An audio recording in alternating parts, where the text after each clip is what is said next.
then president. Which president was it? Reagan. Reagan. Had been there. Okay. And I'd seen the Bushes. There were various people that I'd seen. The one that's sitting in the White House right now. Okay. I would not trust that man with anything. He's a snake in the grass. Okay. Lo and behold on that, sorry to inform you people that like him, but if you knew what I knew about him. Yeah. You know, there was a lot of these things that went on, and it was really a shame because you couldn't get anything done about it. And that was the thing is, you know, if you told somebody, you may be telling the wrong person. Yeah.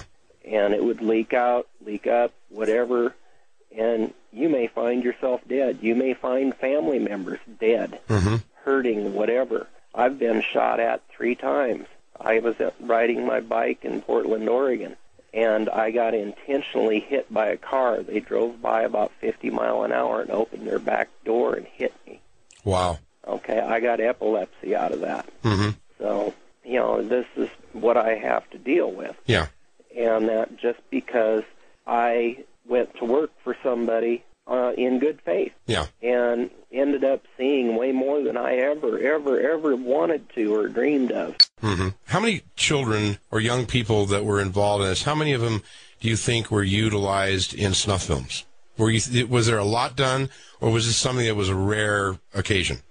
It happened, but the thing was I have no idea how many actually got made. Because they would go to so many different places. It was nothing unusual for Larry to be on a private jet 2, 3, 4 days out of a week. And, you know, he could be anywhere.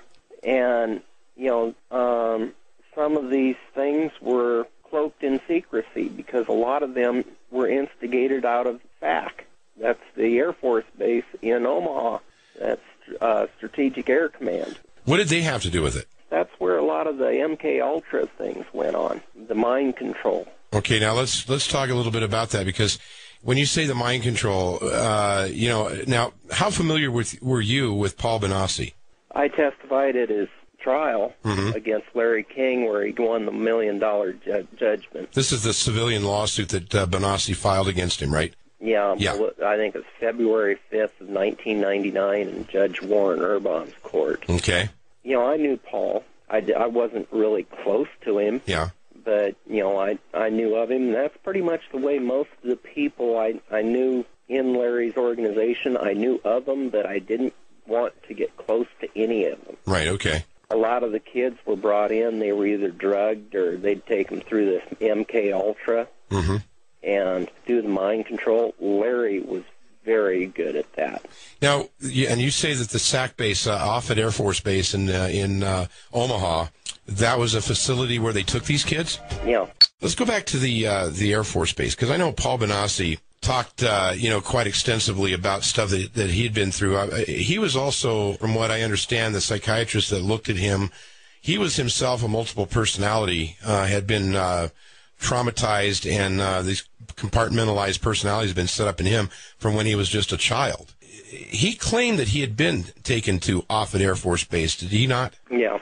When I was with Larry and we went out to Offutt, what struck me funny was he would go right through the guard shack. They didn't stop him for anything. Didn't matter who he had with him.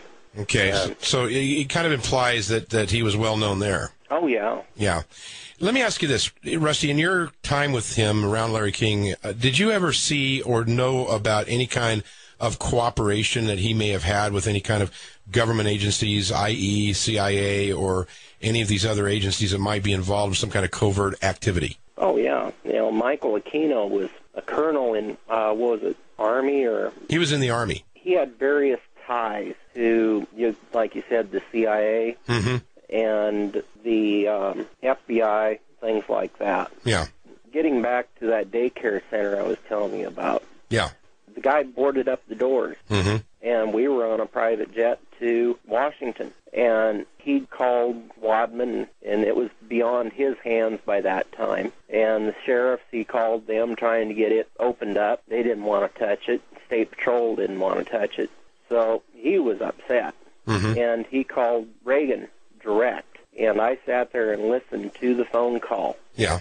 And I could hear, because I was just right next to him, and it was open within 20 minutes. Wow. Yeah. So he had the juice. Oh, he had the juice. Mm-hmm. King was also involved in kidnapping. Oh, yeah. What knowledge do you have of that? They'd have what they'd call catalog kids. Mm-hmm. They would basically just go out driving around looking for kids. Uh-huh. And they would take pictures of them and go to these wealthy, influential people and say, would you be interested in this one or that one or the next one? Mm-hmm. And they would basically go snatch them. Yeah. And that's pretty much what happened to Johnny Gosch. So Johnny Gosch was definitely part of this orbit in his selection and kidnapping. Yeah. All right. What was done with Johnny? Do you know what was done with him? He was basically made into a sex slave. Yeah. Put him down like in a basement or somewhere and hide him out of the way and get them moved from one place to another. Mm-hmm. It gets to the point to where when you have a captive person, they're angry and frustrated at first, so they basically confine them or drug them. Yeah. And then they get to the point to where this person is craving personal interaction. Right. To where there's no other people around but the people who have made them captive. Right. And they get to the point to where they actually start liking the person. Kind of like the Stockholm Syndrome, right? Yeah, exactly. Yeah. And they know this when they take these kids. Yeah. It's a psychological game. The military uses this a lot to where the MK Ultra and things like that, they have ways to actually split a personality. Paul Bonacci, if I remember right, he has 13 different personalities. Mm-hmm. I've seen a few of them. It's bizarre because you're sitting here, you're talking to this person, and it's a whole other person you're talking to. Yeah. But yet it's the same body. Mm-hmm. It's kind of eerie, actually. Yeah. Yeah. Let's talk about the investigation itself and some of the stuff that went on with DeCamp and Senator Schmidt. Gary Caradori, who was a retired Nebraska highway patrolman, went into private investigative work, was hired by the committee to investigate this stuff. Caradori died in a plane crash. What do you know about that, and what do you know about some of these photographs that allegedly exist concerning very important people? They were mine. Oh, they were? Yes. Okay, what were they photographs of? They were photographs showing various kids being with these influential people, enough so to where it would prove that if they were missing or something, that where they were at, and get a lot of questions going. Okay. And raise a lot of eyebrows. Okay. There was names, there was dates to go with the faces. Okay. And that's what was on the plane. I was very reluctant about working with him. Were you the contact that he flew to Chicago to meet? Yes. Oh, I didn't know that. Yeah. Okay. It's the first time I've said anything publicly about that. All right. I'm probably one of the last people to see him live. You delivered what to him? He flew up with his 8-year-old son on the plane to. What's that? He flew up to Chicago with his 8-year-old son on the plane. Yes. Met with you. I gave him pictures, dates, places, my memoirs. While I was going through this, I was meticulous about keeping notes. I'd imagine for your protection. Well, yes. Yeah. I used to keep a diary. It was an assortment of things that would tie in a lot of people. For instance, what I've been told, there are 23 children that have been to the White House very quietly. The after-hours tours, yes, they do have them. And the kids that would go there would never be seen again. And they may go a few times or that, but it was all hush-hush. Yeah. When they were done with them, it was done. And you never saw them again? Nope.